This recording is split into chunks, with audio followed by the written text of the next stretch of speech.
Today I want to share with you a one-pan chicken skillet dinner that is oh so delicious. You can make it quickly. It takes between 30 and 45 minutes. The ingredients that you're going to need for this dish are so simple and readily available. You're going to use chicken thighs that you've trimmed and seasoned with a mixture of salt, pepper, and garlic powder. And then sprinkle it generously over the chicken pieces and then just set that aside to let the flavors meld in with the chicken. You're also going to use a half of a medium onion that you've chopped, 2 to 3 medium zucchini, 2 to 3 large cloves of garlic that you'll crush, about a half a cup of mixed olives. I got them at the deli counter in the grocery store. I'm going to chop those up. A prepared marinara sauce.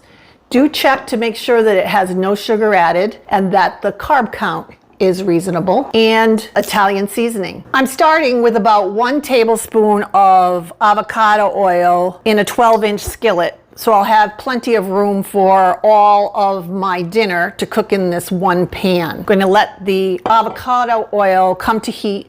And I've chosen avocado oil because it's a healthy oil that can withstand the heat of sauteing and cooking the chicken in this pan. One of the small changes that I have made is that I've changed the kinds of oils that I will use in my cooking. There's only 3 oils that I use in my kitchen now, and that is the avocado oil, olive oil, and butter from grass-fed cows. The oil is shimmering in the pan now, so I'm going to add the chicken thighs to the pan, skin side down. Can you hear that sizzle? That's what we want to hear. I'm going to brown the skin side of these chicken thighs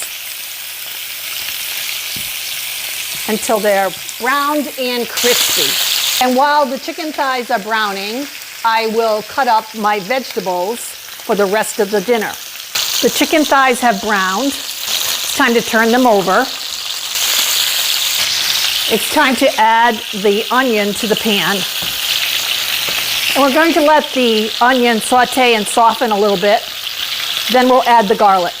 After about 2 minutes, I'm going to add just a little pinch of salt and a little bit of pepper to the onions and crush 2 to 3 garlic cloves into the onion. Now this is where you can decide how much garlic suits your palate. We happen to love garlic in my home. We use quite a bit of garlic.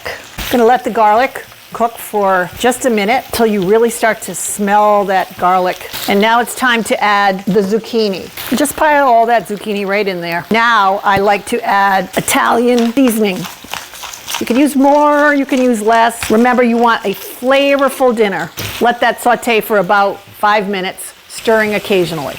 Now that the onions and the zucchini have sauteed together for about 5 minutes, I'm going to add the chopped, large diced olives. You can skip the olives if you're not a fan. We are a fan and love the contrast of flavor between the sweetness of the onion and the zucchini with the tartness of the olives. And then using just a jar of prepared marinara sauce that you've carefully selected because it has no added sugar, I'm just going to spoonfuls over each of the chicken thighs and then a couple of spoonfuls over the vegetables.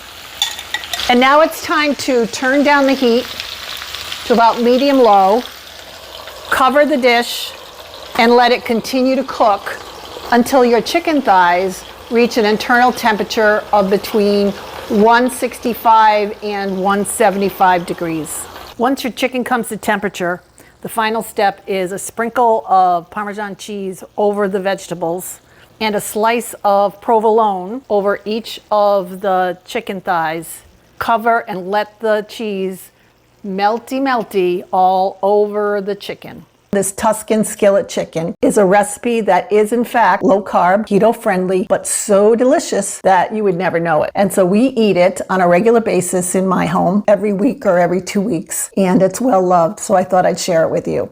Let's talk specifically about some of the ingredients that are in this recipe.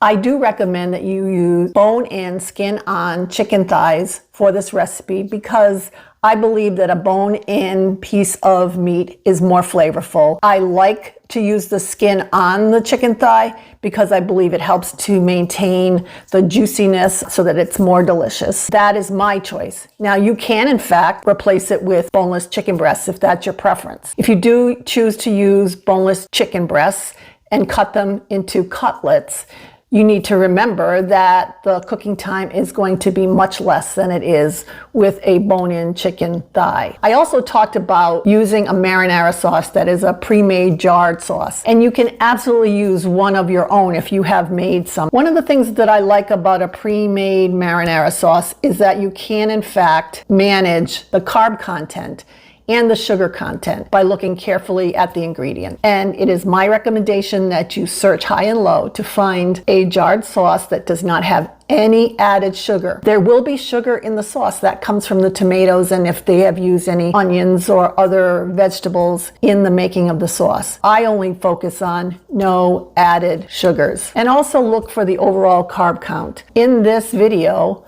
the carb count per serving was 8 grams, and that was for a half a cup per serving. I recommend in this recipe to use spoonfuls that come to perhaps a quarter of a cup per serving. So it's really a manageable carb count. Garlic cloves. I like to crush the garlic cloves using a garlic press. I like for the garlic to meld into the entirety of the dish. You can mince the garlic. You could even cut it into chunks. You can choose the way that you prefer. That's one of the things that I love about this recipe is that it's so versatile. Let's talk about the dry Italian seasoning. A little bit, a lot, whatever it is that your palate prefers. I usually go for between a teaspoon and a tablespoon depending on what sauce I'm using. In the recipe today, I was using a marinara sauce that didn't have added Italian seasonings to it. Sometimes I'll use a jarred sauce that actually does have some Italian seasoning in it.